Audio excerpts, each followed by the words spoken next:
Our first caller is Ayan from Belgium. Assalamu alaikum wa rahmatullahi wa barakatuh. Wa alaikum salam wa rahmatullahi wa barakatuh.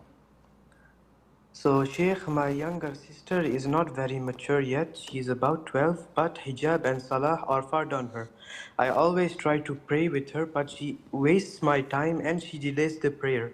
At first I was strict with her, but later I softened because I realized I was being forceful, and now she seems to take the prayer even less seriously.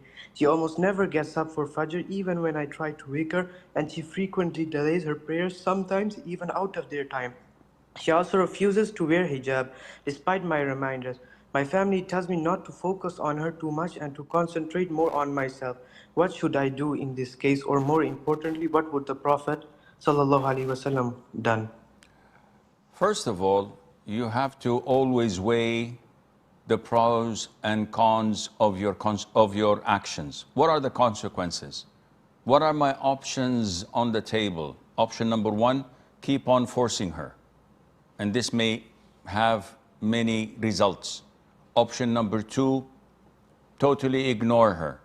And this still may have a number of results that can go either way. So you are the best judge to weigh the pros and cons of your actions. Having said that, you have to bear in mind that it is your father's responsibility, not yours. All what you can do is give advice, give reminders, give incentives, encourage to the best of your ability. The one who's going to go to hell for not doing his job is your father and mother. This goes without any doubt. They're the one who are responsible for their children. And they're the one responsible for taking them to live in a kafir country in the first place. And they know how she will grow up to be. Whether she will totally abandon hijab, maybe go into public schools, swimming pools with mixed genders, with boys, because this is part of the school, going on trips, camping, and Allah knows what happens there, sex education, endorsing the LGBTQ ideology. And they took her to that kafir country. Of course, they have many justifications. Oh, we were oppressed, there was war in our country, this and that. They will answer to Allah Azza wa Jal.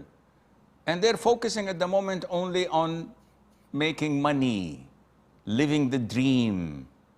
Everybody back home is envious. Oh, you live in Belgium, you live in Europe, you have this, you have that. So they want to live up to that image, not knowing that, what about if your daughter goes out with a boy? She has multiple, not one, multiple boyfriends. She goes to nightclubs, she's wasted. She doesn't pray, she doesn't fast, she doesn't believe in Allah. She hates Islam.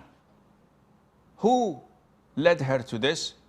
Of course, it's her own doing. She's an adult. She's going to be held accountable, but you facilitated it as parents.